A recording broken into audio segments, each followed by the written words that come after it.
and we'll just start trimming it up a little bit.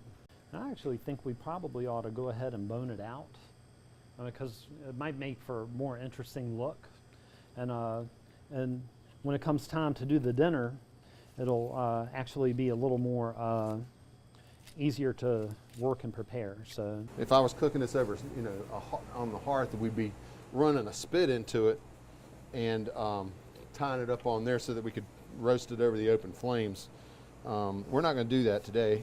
And one thing about, with spit cooking is you would probably put that spit right through here. I mean, it would probably go right up through there. So, and this is something that they probably would not have done back in the 1800s. They probably just would have roasted it with the bone. A tablespoon of softened butter. And we're going to mix all this together. And we're going to put it up into our Mr. Goose. This is a jacquarding machine.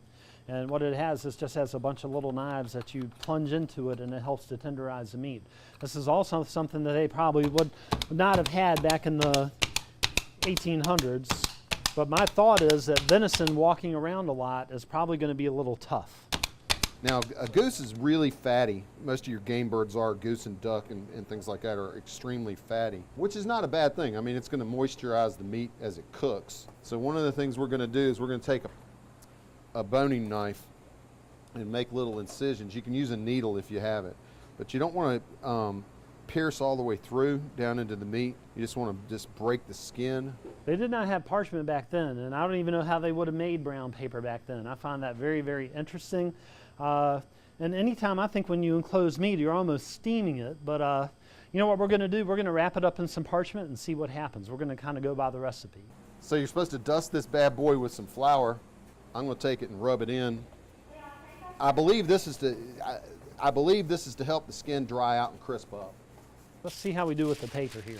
So the recipe says to spread the paper with butter. So we're actually going to take butter and we're actually going to spread very nicely on here.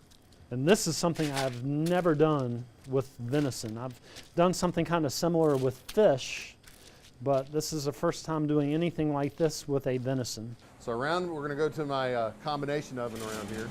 I'm going to put this into the... One thing that's wonderful about this type of an oven, and I would, at home you want to preheat this to about 375, 400 degrees. With a combination oven like this, I'm going at about 350. I'm using a probe thermometer that has a preset temperature of 145 degrees. It'll make a nice alarm for me. We're going to close it up and hit start. And this is going to go into a very hot oven, 500 degrees, for about 10 or 15 minutes, and we're going to turn it down nice and low and just let it roast very, very gently for a couple of hours. It's going to be really, really nice.